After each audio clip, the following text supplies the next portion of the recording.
welcome this morning. Good morning. Thank you to all who have joined us. I'm sure more people will be joining us, and we'll let them into the webinar as things continue. But again, I'd like to welcome everybody. My name is Ryan Hyman. I have the privilege of working very, very closely with excuse me, with Rabbi Azman, the Chief Rabbi of Ukraine, as well as members of his team, who are one of whom is on the call today. At the very outset, we'd really like to thank the rabbis from the greater Westchester community for their support, not only of this webinar, but of supporting the Chief Rabbi's work in Ukraine in such a profound way that is so greatly appreciated. Really a special thank you to Rabbi Jonathan Blake from Westchester Reform Temple, Rabbi Adam Baldachin from Sha'arei Tikva, Rabbi Evan Huffman from Congregation Anshe Shalom, Rabbi Jonathan Morgenstern from the Young Israel of Scarsdale, and Rabbi David Shook from Beth El Synagogue Center. It's my understanding, I got emails from a number of the rabbis last night, excuse me, that unfortunately there have been a handful of deaths in the Westchester community, so a number of the rabbis are not able to join us today, and we certainly extend our condolences on behalf of the Chief Rabbi to the community at this difficult time for those people. Again, thank you very much for joining us today. As you know, this webinar is being recorded, and the webinar will be sent out to people afterwards as well. We're going to be following an interview process or interview format for today's webinar, where I will be asking Rabbi Azman, the Chief Rabbi, as well as Chaim Klimovitsky, the Executive Director of the Chief Rabbi's Office, a series of questions. And we're also going to have a Q&A at the end of the presentation, and we ask that you simply raise your hands in the chat, and we'll obviously call on you.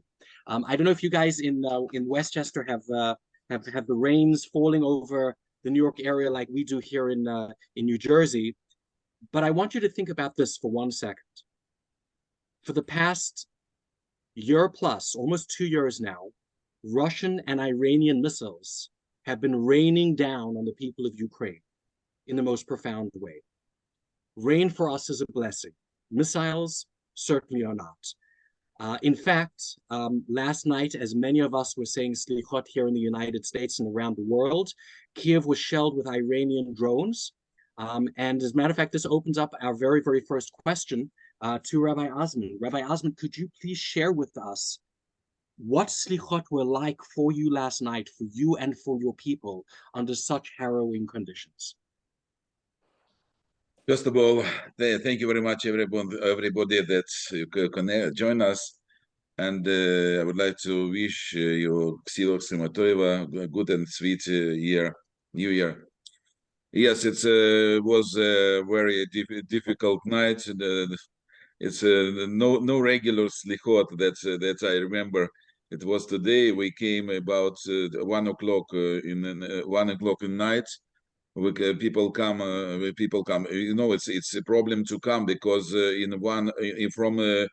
from midnight to 5 o'clock in the morning, it's curfew in you know, it's curfew in Ukraine, as people don't allow to drive this time. That's why only my car that has special permission from the chief of army, Ukrainian army, can drive. That's why we brought people, and then we start pray slichot. It was air raid, and was explosions over the Kiev, and we had to run downstairs to the shelter. It's not shelter. It looks like shelter, but we prayed there. No, in the prayer hall. We prayed there, slichot, and in another 2 hours was about 30 Iran drones. It's big drones. You know what does it mean, drones? It looks like a airplane.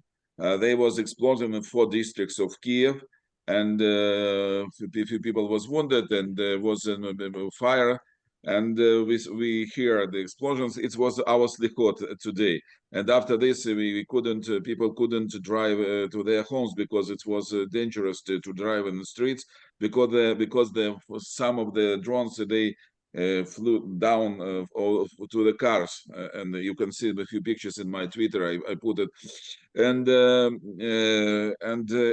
it's our picture. You know, it's our life.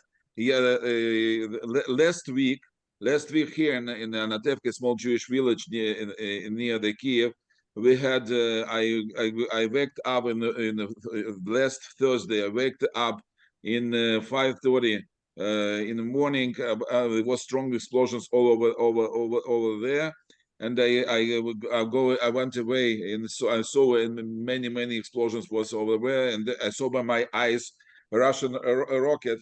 Missile, and they flew. It was very dangerous. We ran away with my wife and my child, and the people that's here, refugees, Jewish refugees, people who lived here in Anatevka. We ran away. We have a small shelter, but we went there. It was very dangerous. It's our life, and maybe we just we was irregular, but it's very strong. Sometimes it's better. Sometimes we just have normal life, but pitom, it's I don't know, it's change, it switch, it change the one during 1 second, 1 minute, and okay, it's but we continue, we continue. Because we don't have a choice. Clearly, you have to do what you have to do for the people of Ukraine and for the Jewish community of Ukraine, and that's really incredible. In fact, that actually leads me to another question for the Chief Rabbi. Chief Rabbi, you were in Israel last week, meeting with members of Knesset and other leaders, Jewish leaders in the state of Israel, giving them updates on the war. Could you tell the audience here today some of the things you were talking about with the leadership in Israel about the challenges you're experiencing and how they are able to help and what they're doing to help the people of Ukraine? A few times I was in Israel. Most time I'm in Ukraine. I cannot leave Ukraine, because when I leave Ukraine, people, not only Jewish people, all Ukrainian people, I have messages every day from millions of people see me, and they afraid that if I leave for a few days, they think, well, he knows something that we don't know. That's begin to afraid. That's why I try to be here all time. And then I went to Israel because I needed to. There was one problem because Israel and the Ukraine about the is now the Uman. Is some people wants to come to, many people wanted to come to Ukraine to pray in the Uman, in the Rabbi Nachman Toma pilgrims, and in Ukrainian was in Israel was problems with in the border with the Ukrainian refugees. And I came special to make I don't know how it's shalom to make shalom, and usually I try to make, it's very important the relationship between Israel and Ukraine, because I explained to Ukrainians that Israel have their own problems, in the Syria. The Russia blackmail Israel in Syria with Hezbollah, Iran. It's complicated problem. That's why I explained to Ukraine, because Ukrainian people they ask why Israel don't help us. And now even the Ukrainian President Zelensky in Thursday, he spoke with Benjamin Netanyahu and after the long time, and he asked me, please, Israel, help us more. We need, because we killed. And first of all, I understand Israel, but I spoke with Israel officials. I said, please, I understand your problem, Israel problem, but please, the people in Ukraine now is dangerous situation, and you can, and we as Jewish people, as Rahmonim bnei Rahmonim, we cannot sit quiet. Then they see the people killed every day, and people wounded every day. I spoken in all in Israel. I was in the United States, I was in Congress, in Senate, and in Canada, in Britain. I spoke there, and I explained to me. First of all, I thank everybody that's helped for your help. I say in Israel, thank you for your help, but please, I explained what Israel can do more, and what and how he can do it. I do that I can do. That's why even in America, for example, then I was, people just tired. Some people tired. No, it's just 1.5 year war. But I explained it. But people, first of all, thank you very much. I said, but people in Ukraine, it's in tragedy. People in Ukraine, and they died. They lost their relatives. they lost their property, they lost their homes, they lost their people wounded. So how many people and the civilian soldiers, and Jewish people too. I know a few Jewish soldiers down in the hospital wounded here, and it's very terrible. Then you see by your eyes the real war. Real war is so dangerous, but you cannot explain people that they live far from it. But Baruch Hashem, there's the God, many good people in all over the world that would like to help and help, real send their help. That's why I really appreciate them, but I try to do more. Thank you very much. I'd like to shift gears for just a moment. Rabbi Azman, you mentioned connecting with different people in British Parliament, in Parliament in Canada, Congress, and leaders all over the world. This is actually a question for Chaim Klimovitsky, who is the executive director of the Chief Rabbi's office. Chaim, there are a number of different aspects of the work that the Chief Rabbi's office is doing, including first and foremost humanitarian aid, providing spiritual aid to the people in Ukraine, not only Jews but non-Jews as well, and then finally a political or an advocacy component. And I wanted to ask you to focus briefly on the advocacy and the political side, very briefly, before we discuss the humanitarian and political side of things. Could you tell our audience why it's so important for you, for the Chief Rabbi's office, and for the people of Ukraine, for the Chief Rabbi to advocate from a political perspective with leaders, non-Jewish leaders and Jewish leaders as well around the world? Chaim. Chaim, you're on mute. Sorry. Good evening, everyone. Thank you so much for joining.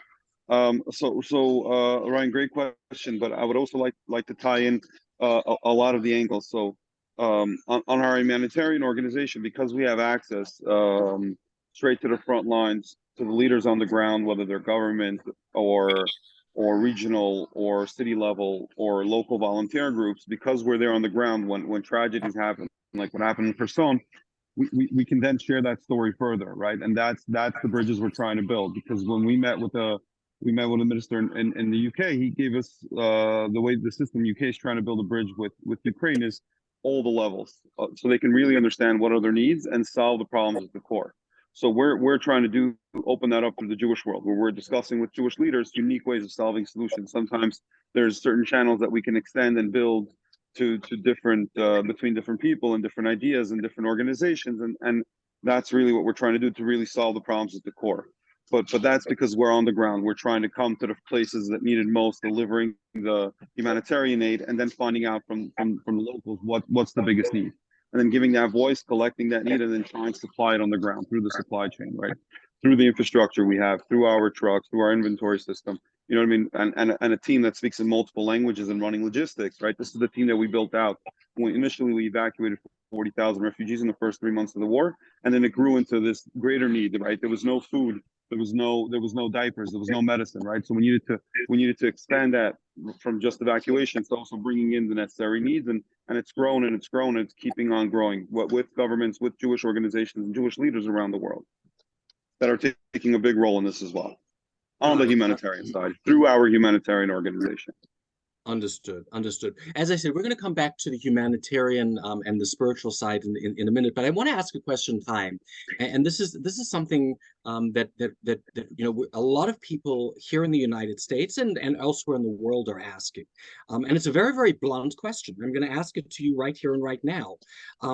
Why don't the Jewish people of Ukraine simply leave and move to Israel or other parts of the world, instead of staying in a country that's at war with no clear end in sight? So I grew up. My parents are from the former Soviet Union. They were persecuted, and I grew up in the States. And I married the rabbi's daughter, and I live in Kiev. And being someone from both countries, really, what I see here at the core of what I try to explain to the Jewish community in America when they ask these questions, is just like the Jewish community in America feels like they're American and they're Jewish. The same thing today with all the people that are today in Ukraine.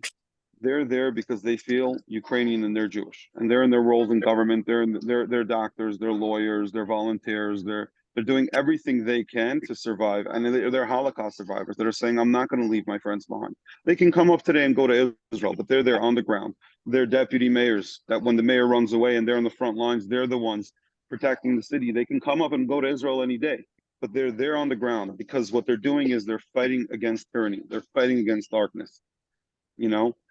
And the Jews who experienced tyranny for so long, they can see it when it's happening. And women and children being hurt and bombed every day is not okay. And we're here to spread that message and say that this is not okay. Wow. But on a core incredible. value level, we all understand this because the American values were built on running away from tyranny, on freedom, on democracy. That's why there's a flourishing Jewish community in all its masses and vastness. And people can be free Jews in America, whatever that means to them. And what the Ukrainians are trying to be is free Ukrainians in their land, right? And they don't even know what that means yet, but they're trying to figure it out. And when they're on the ground with them, providing the support so people can come and daven and shul for Rosh Hashanah and have a shared meal and all the suffering. Wow, that's And, truly incredible. Ryan, I would like to Yes. add something. And even somebody wants to leave, for example, it's not alone. From 18 years old to 60 years old, if somebody, a man, he couldn't leave because of military obligation. It's impossible to leave Ukraine. That's why he and his family have to be here. And the second of all, the old men, many old people, they doesn't want to leave their homes, their apartments. That's why we bring every day.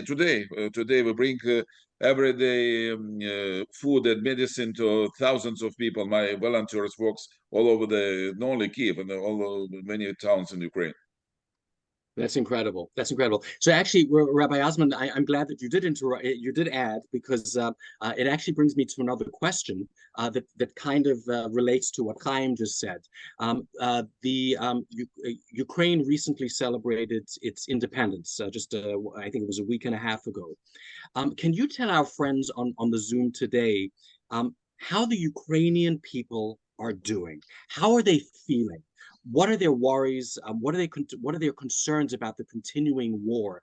What's it like? What's it like for the Ukrainian people? How do they feel on the ground? First of all, the Ukrainian people doesn't want to be slavers.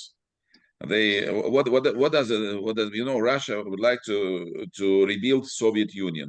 I was born in Soviet Union. I was born even in Russia, in Leningrad. I was born. My wife from Ukraine, but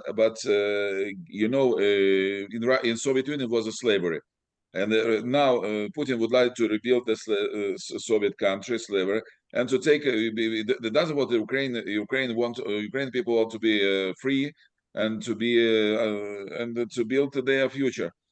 And it's we Ukrainian people are so proud. First of all, it was a miracle that Ukrainian, nobody expected that Ukrainian will stay more than 1 week. Russia, well, biggest army, and but because Ukrainian people united, were united and fight strong for their independence, for their families, the Kodesh Baruch, the God help them, and continue to help. And it's an interesting fact that we have our central synagogue, the famous Brodsky synagogue. That's I'm a rabbi here. There, sitting in the center of Kiev, and it was built in 125 years ago by Lazar Brodsky. It was opened the same day that's now Ukrainian Independence Day. It's August 24. We celebrated it 1 week ago. And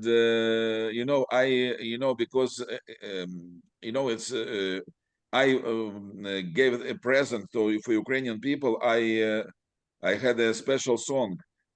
I sing a song, new song that's about Ukraine in the Ukrainian language. It's professional. We had professional composer. We did it, and I gave it a present for Ukrainian people. I sung it, and it's given so big solidarity, so big the people very very respected it, and Baruch Hashem, many people. I don't know how to explain it. It's Ukrainian Independence Day. Ukrainian people, they fighting for their independence. That's why it's so important for them, and I try to help them. If they, what can I do? Well, actually, Rabbi Azman, that you've given me a great. I love the segues that you're giving me; they're fantastic. So I actually want to ask a very, very important question, which I know is on everybody's minds here today. You're talking about what you gave to the Ukrainian people in the form of this beautiful song for Independence Day. Um, let's talk a little bit about the humanitarian aid that your office is providing to Ukrainian people. And as you stated very, very clearly, your mission is not only to provide to Jewish people, but to non-Jewish people as well. They're human beings who are desperate for help. They're desperate for food. They're desperate for medications. They're desperate for all the things that you're providing. Could you talk a little bit about some of the humanitarian aid that you've been providing, and perhaps focusing in on one or two individual people and how you've helped them in a very, very big way? No, I tell you that you're right. From the beginning of the war, this war, we evacuated many people. For example, I remember we evacuated from Chernigov. It's in the north of Kiev. It was the town that was day and night of the bombing from the aircraft, and people was without nothing, and was very hard to evacuate them. It's some volunteers was lost their lives. Yes, it's real. And we evacuated every day 300 people. We brought them to our central synagogue, and we couldn't ask people. Somebody no Jewish come. So I cannot say we take only Jewish people. That's why we evacuated everybody. That's evacuated, women, children, old men, and we brought them to our synagogue and again the food and medicine and what they need and heating, and it was cold. The people 10 days were under the underground without food, without medicine, without heating. And we after this we evacuated them outside Ukraine. And and we do every day now we do different programs. For example, there's after a dam disaster, they have problem with water in Ukraine. Water it was before this is problem with the clear water, drinking water in the south and east Ukrainian. We brought from Israel many systems that clear water and just put it in Odessa region and Nikolaev region and the Kharkov region. And today now I spoke with the departure governor of Kharkov region. We bring another system, and we brought the system in the place to the places that they don't nothing water. We brought the special Israel system water gen that created they create water from air, and we brought few systems, and it's worked in different areas. It's one of the it's generators, and and now, for example, now a big problem in last winter we brought a lot of generations, hundreds of generators, because the Russians forces they attacked civil infrastructure, and we know now from the Ukrainian intelligence service that they prepare now missiles to attack infrastructure, because some infrastructure just destroyed. It's a heating system, it's light, no, electricity, water, canalization, and it's could be a very big problem. Last year, there was some areas that was cold. Baruch Hashem, bless the God, it wasn't winter cold, so cold. But now, if it was cold winter, they will attack. They just half of the infrastructure just destroyed, and it could be a very, very big assault, big terrible thing, because you understand, for example, Kiev is 4 million people. If they will target some places that it's impossible evacuated 4 million people, it's impossible, and only Kiev is another big towns. And that's why it's why we would like prepare. Now what we do, we prepare for the winter. We brought no, you understand, we bring food, we bring medicine. We brought from Israel from the beginning special bags, paramedic bags, special. We bought it's about general 500 bags. And I received so many feedbacks that it saved lives, real lives of people, you know, because there's somebody wounded. First few minutes is so important. It's the most important to save life. That's why in these bags it was everything that needed to save life. And in Ukrainian beginning war it wasn't nothing. Now it's more, but it's not enough. That's why we real save a lot of lives. And another many things with the medicine, with the humanitarian aid distribution. People, you know, I by myself I provide and distribute humanitarian aid, but I see for whom distribute, and to see that real people will take it. You know, we have in Kherson many distributed humanitarian aid. We work, you know, I think many. Hundreds of millions of people saw that what we did in Kherson when we evacuated people, come to evacuate people after the dam disaster, and much more. I think Chaim explained much more. I don't. For me, I do things and try to do what I can. But I know, you know, before the war, I was a very quiet man. I worked with my community, Jewish community. But now, you know, that I see. First of all, thank God that put me in the right place and right time, that I can with my, not only me, it's not me, I say me, it's my friends, my volunteers, my many hundreds of people, that's we wonderful people that risk even sometimes risk their lives to save people, to help people. That's why I thank the God that gave me so beautiful opportunity, and thank everybody that join us, and we do the wonderful work together. Thank you very much. Rabbi Azman, you told me a story which I have to share with everybody, which I just thought was absolutely incredible and really says a lot about who the chief rabbi is and what the work is that is being done by his staff and by his team on the ground in Ukraine. Rabbi Azman went to visit a Jewish soldier in the hospital some time ago, and he noticed that because of the heat in the summer, there was no air conditioning in the hospital. And because of that, when it's extremely hot, wounds do not unfortunately heal as fast as they do when the temperatures, etc., are correct. So immediately, Rabbi Azman arranged for air conditioning units in that hospital. Within a very short time after that, 16 additional hospitals, his office arranged for air conditioning units and systems to ensure that all the patients, no matter who they were able to achieve good health and get back on their feet as quickly as possible. So that, I think, describes just a little bit. Rabbi Azman and his team are people of action. They don't talk, they do. So it really is something absolutely incredible. By the way, Hima, sorry. These conditioners, they after this they worked in the winter. They worked to heating too. They have two reasons. In the summer they help people, and in the winter they help to heating. Oh. That's incredible. That's incredible. Chaim, I actually wanted to ask you a question.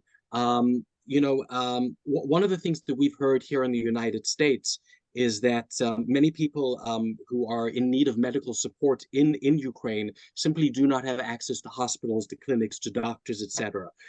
As we understand it, the Chief Rabbi's office his team came up with an innovative way to manage this particular challenge in the form of clinics in Anatevka, the Anatevka Refugee Village, which you and Rabbi Azman set up back in 2014 during the first Russian invasion. Could you tell us a little bit more about your plans for mobile hospitals, mobile clinics, and how you're bringing the care to the people as opposed to the people having to come in unsafe conditions to get the care that they desperately need? So Ryan, we're working on two pilot projects. Like you mentioned, in Anatevka, refugee village, we have an open clinic that's open to the general public. Anyone who needs to see a physician can walk in at any time and get free treatment, because most of the hospitals are overwhelmed. So a lot of the regular patients just don't have access and cannot treat their diseases or illnesses. So they can come to the clinic. And on top of it, we're starting a pilot. We started a pilot actually over the summer, where we took a new machinery from the United States, which allows to do, all the diagnostic tests on the patients locally, and then send that information to a doctor who is not in Ukraine, and online they can access it, whether it's from America or other places. They can volunteer, they can come in, they can access it, and they can treat the patient because there's just not enough doctors on the ground due to this whole mess. That's one pilot project. Another pilot project we're working on is we refitted one of our ambulances to be a mobile clinic, and we're going directly to the elderly patients that cannot make it to a hospital, and we're basically coming to them with all the mobile equipment where we can come to their houses, we can treat them, and following up care with nurses, and basically at-home healthcare that we're trying to set up through our organization. Once again, it's a pilot project to see how it's going to work out, and then we're going to expand that. I love the innovation, the fact that you are in a very, very challenging situation, and you figure it out along the way to ensure that the people of Ukraine are able to be taken care of, which is really absolutely tremendous. What I'd like to do now, I want to switch gears for a moment. We've spoken a little bit earlier about the political and advocacy side. We've spoken about the humanitarian aid. But one of the other important aspects of what the Chief Rabbi's office is doing is working on providing spiritual support for the people of Ukraine. As a matter of fact, Rabbi Azman, it's become very, very, very well known that you're not only the chief rabbi of the Jewish community, you've very much become the chief rabbi of the Ukrainian community. They turn to you for help. They turn to you for spiritual guidance. I'm curious, how does that happen? How are people connecting with you from the general Ukrainian community? How do they come to you for their spiritual support? I don't know how to explain it. Maybe you ask them. But first, my message was it was my video with the scroll of Torah. That they in the beginning of the war that we was in an attack with my children, grandchildren, and hundreds of Jewish refugees here, and was shelling day and night, and that's the Russian missile and targeted to Babi Yar. I took the Sefer Torah, and it's from my heart. I sent a message for Russians because I'm Russian speaker. I spoke to Russian, and it was my strong message. But I didn't expect that for Ukrainians, for all the world, it was so strong message. It was message because many units of soldiers after this, they saw this video. It's give them a very big, strong power. And people all over the world translated for many languages. I don't know how many, millions of millions of people saw it. And after this, people become in Ukraine. I saw they become to see my speech, and I understood that people in Ukraine. I tried to bring. I understood that I need to bring to all over the world the truth. What really happened in Ukraine, because so big Russian propaganda was in all the world. And for me, as a Jewish rabbi, the people more believe that to Ukrainian was for journalists, and for Ukrainian people understood they live in tragedy. They don't need hear about it. They would like to a very good word. Simple words. That will be okay. The light will dispel a lot of darkness, and that's why I began. I saw that people needed a good word as light, and I saw that's hundreds of sometimes a million people, sometimes millions of people begin to hear me my short messages, and it's I remember in the Purim last year. Purim, it was during the war that the streets of Kiev was empty, nothing. It was under nobody didn't know what's happened. I opened synagogue and I began to sing the one song in Ukrainian and Jewish song, and that I created, and people, hundreds of thousands of people saw it. It was wow! It gave us until now they remember this song because it's that time a song was important. Sometimes you cannot explain by your words what you can say through the song. That's why I understood how important to people to bring a good word, because of spiritual health. It's no less important that's humanitarian aid. That's why I divided my time spiritual aid, information aid, and real humanitarian aid. Not only me, we have a big network of people that work, but I'm by myself. Come usually first to see what's happening here. Kherson. You know, I spent people in many televisions, BBC, CNN. They asked me why did you went by yourself to Kherson after the disaster that was under shell. I said, you know, first of all, I usually checked what logistic, what real speak with people. We speak with local authority, with the humanitarian organization. What we can real to help. After this, we make logistic, and after this, my people work there and help with send humanitarian aid what they need. And the second was, you know, I would like to show the example to all of people that we as a Jewish people cannot sit quiet. We see the tragedy. I see every day tragedies. People people, you know how many people write me and call me and women without that lost their husbands and the children. So many every day. Then and that's why I would like I show a personal example that people don't be quiet. Please be involved. Please join us to involve to help people, to save people. That's absolutely incredible. Absolutely incredible. Chaim, I'd like to ask you some questions about this. What type of spiritual aid, spiritual sustenance is being provided to the people of Ukraine, including to conscripted Jewish soldiers who are serving on the front line? Unfortunately, some of them are being killed in action.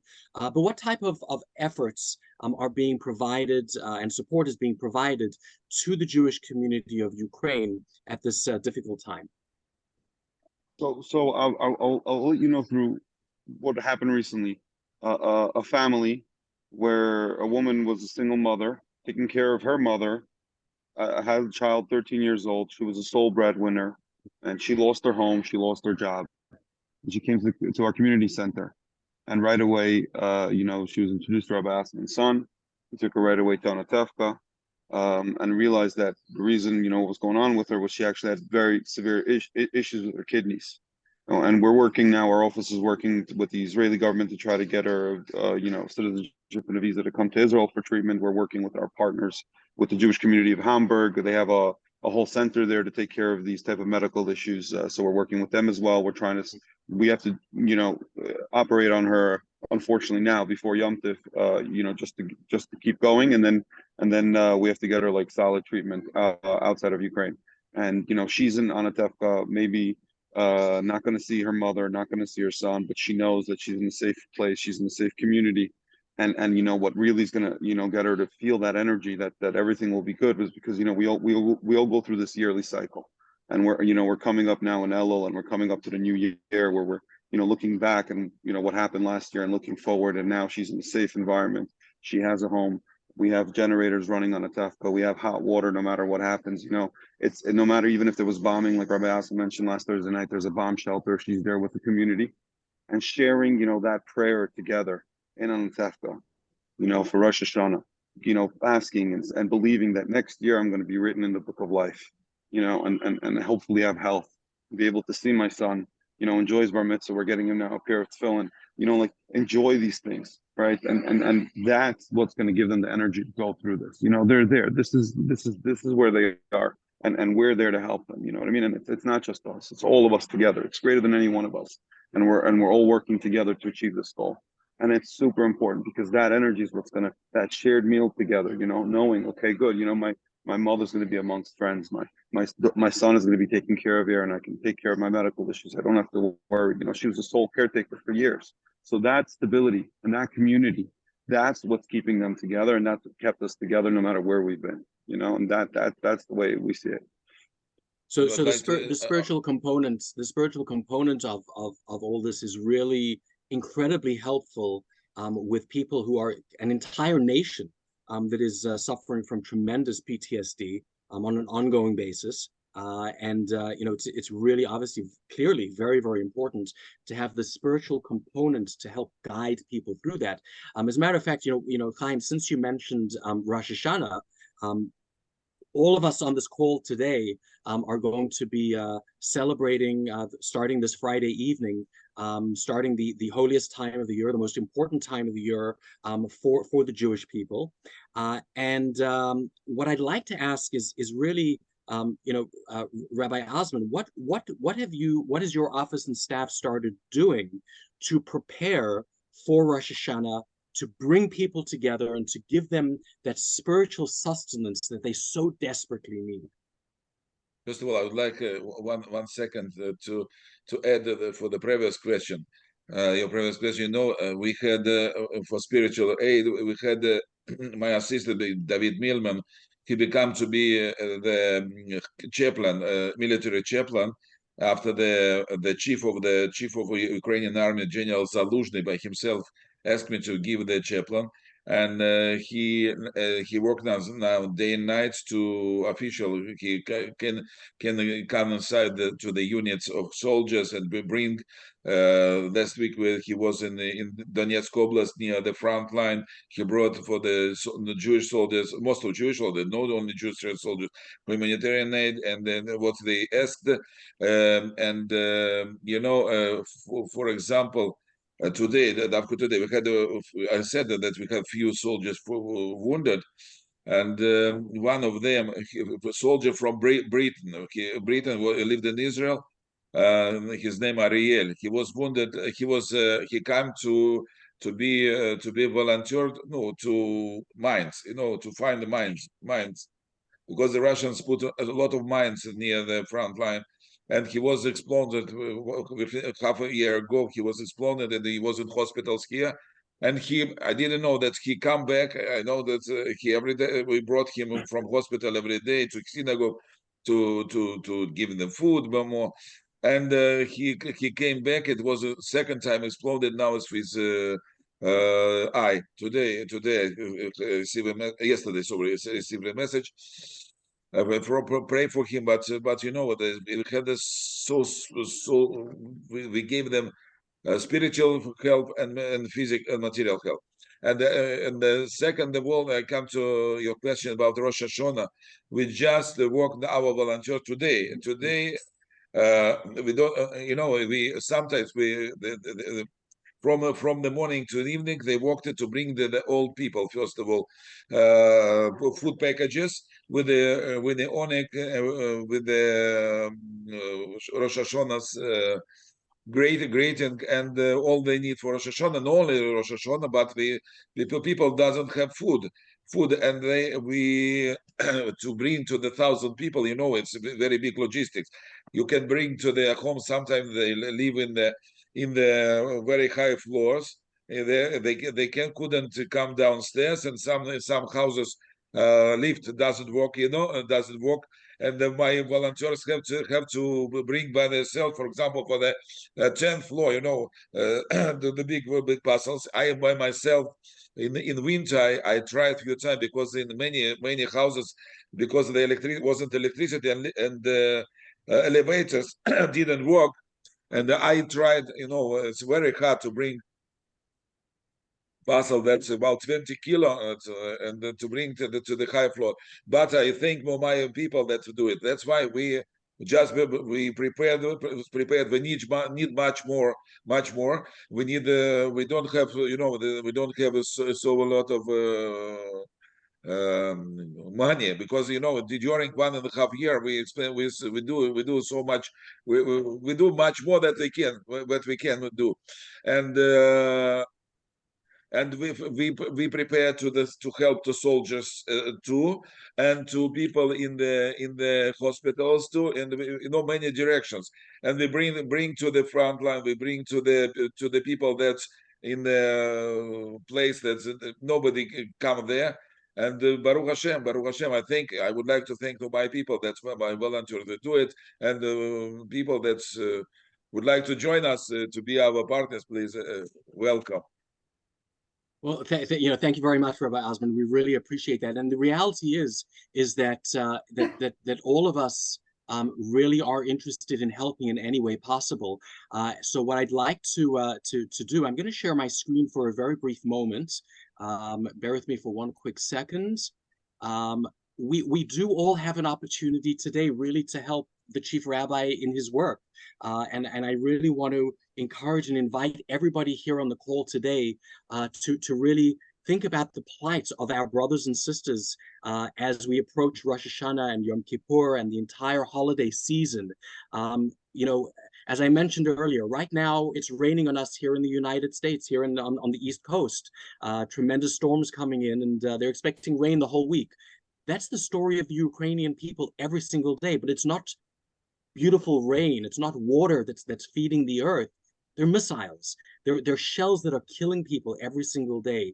And there's no question that each of us has an incredible opportunity to really help the work that the chief rabbi is doing in Ukraine for his people and for the people of Ukraine in general.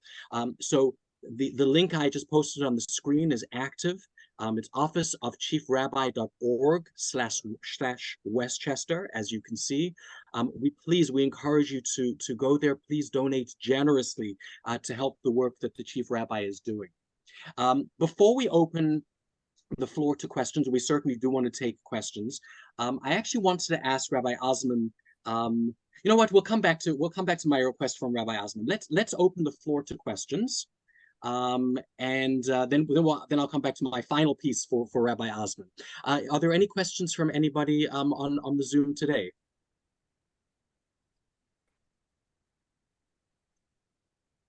Anyone, feel free. The first one's always the toughest.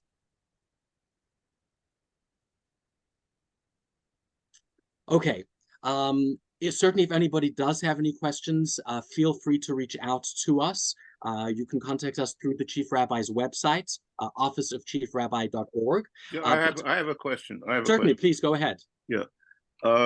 During World War II, the Ukrainians killed 1.38 million Jews. You know, how can we feel comfortable? I mean, I feel very sad about what's happening to them now, but it really bothers me that we have this past history with them and that we're running to support them. So I don't know how you can reconcile that, you know, in Jewish history. So first of all, thank you very much. We did address that question earlier in the webinar. Oh, I missed that. No problem, not a problem. I'm actually going to ask Chaim Chaim Klimovitsky, who's the executive director of the Chief Rabbi's office, to respond to that question, give a little bit more detail.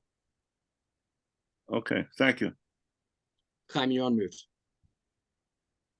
Thank you, Ryan. Good question. Because we have a lot of people who are asking us this. You know, Rabbi Azman actually, you know, grew up in the Soviet Union. At the age of 16, was called an enemy of the state for trying to come to Israel.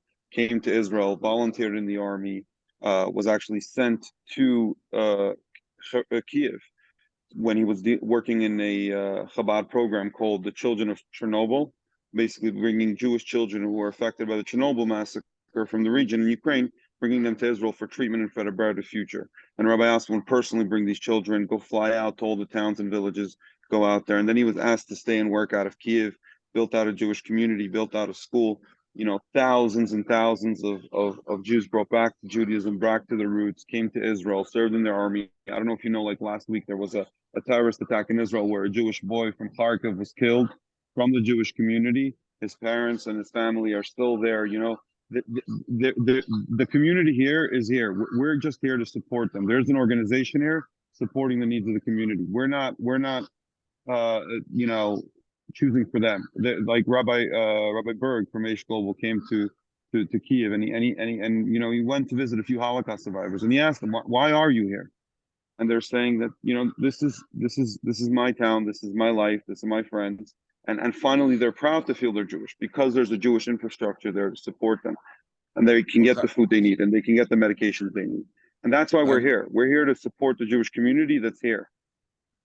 So I would like to add, first of all, Jeremy, that you asked me, and I think it's a little bit not correct, was because because no Ukrainians first of all killed half million Jewish people. It was Nazis, German Nazis. You said that Ukrainians was collaborants and polizei, yes, but I would like to tell you to remember. You can check it. About 7 million Ukrainians was in the Red Army, and they struggled against Hitler. First of all, second of all, 2,500 Ukrainians. Yad Vashem gave the order, the writers, no, yes, it's only that we know, because much more, and people that risk their lives, their own lives, and the lives of their children, and that's why it's all nation, many nations in Europe was collaborants in only Ukrainians, Poland and France and another countries. The Russians, it was an army of Vlasov army of a million people. There was in the side of Nazis. That's why in that time it was Ukrainian state. It was Soviet Union. Soviet Union was include Ukraine. But it was Ukrainians that killed Jewish people, but it was Ukrainians that saved Jews. It was Ukrainians that killed Ukrainians in that time. That's why I think it's that many of people, many of you can see in the Wikipedia, for example, and most of Ukrainians was against Hitler. And even the Ukrainian nationalists, they fight against Hitler too, and that's why now it's a lot of Russian propaganda against Ukraine, because they used it special. Why did you come to Ukraine to fight against the fascist Nazis? But it's a lie, because here in Ukrainian, we was in the before the war, there was the independent state. It's a free state, free democratic country, and the Ukrainians people, they elected Jewish president. 73% elected Jewish president, and now it's about more than 90% for him. And two nationalities parties. No Nazis party, nationalities party. They didn't elected to the parliament. They voted less than 3%. That's why it's now it's a normal not normal country. And Ukrainian country, Ukrainian parliament before the war, they voted for the law against anti-Semitism, to make anti-Semitism as a crime. If somebody now makes some anti-Semitism, they bring him to the jail. It's known in many countries. I don't know in America. I think is this law, and that's why but I would like to say that Russia now make a speculation about this, because they would like to say that we come to Ukraine, that's here Nazis, but it's not Nazis, normal country, no Nazis here. It's open people would like to be live a normal life, and to be in Europe, and that's it. We see it. We're good people. Thank you very much. Any other questions? Okay. In order to conclude, what I actually want to ask Rabbi Azman to do something very special for us. And as we end this update today, Rabbi Azman, I would like to ask if you could please give a short blessing, a short bracha, with our audience today, obviously for a sweet, healthy, and a happy New Year, but more importantly, a peaceful New Year, especially and a true peace, especially for the people of Ukraine, who are going through really the worst possible experiences that no one should be going through, and indeed all of us. Rabbi Azman. First of all, I'll tell you, yesterday in Shabbos, I had a special guest in my synagogue, a very, very historical, legendary man. His name is Natan Sharansky. I think everybody knows him. And he came, he is a director now of the Babi Yar Foundation. It's what before the war they tried to build in Babi Yar to the monuments. And he was in my synagogue. He had a speech in my synagogue. I was sitting yesterday in the meal, in the Shabbos meal, and he gave us so a spirit. He's a small guy. and a small guy. But people said, we think in the Soviet time, there's a Soviet propaganda say you are enemies of the country. He's a very big guy, but he's so small, but he's so spiritual guy. He won the Soviet machine, Soviet Union in that time. And that's so yesterday I took from him a lot of power, because this guy 10.5 years seated in the Soviet prison. And I would like to tell you, everybody, first of all, before the new year, here, I would like to Mashiach will come, and it's written in our purposes, all the wars will stop. We see by our eyes every day what is the war. What is the war? What is a tragedy? What is the stupid thing people do? Kill another people and make so many tragedies. That's why I would like to bless you. That new year will first of all live in the with the peace, real peace here in Ukraine, in Israel, all over the world, and I pray for this, and I would like to bless you, your families, and good and sweet year, good the God write very good for you, and this puts a very good stamp for long life and success and health and to be smile, and we'll love each other. That's it. It's my message for you. It's for you people here, and Baruch Hashem will do it. And I think good deeds will save the world. Thank you very much, Rabbi Azman. Ladies and gentlemen, thank you very much for joining us today. We will be sending out the recording of this webinar, which we really want to encourage you. Please share with your family and friends so that they too can learn more about the situation on the ground in Ukraine. Please don't forget, as I put up back on the screen, you can visit officeofchiefrabbi.org/Westchester. And we ask you to please consider supporting the incredibly important work that Rabbi Azman and his team are doing on the ground to make life as absolutely tolerable as possible as this war continues to wage on. We want to wish everybody a Shana Tova, and may we see a speedy end to this war and a return to peace. Thank you. Thank you very much. God bless you. Shana Tova Matuka.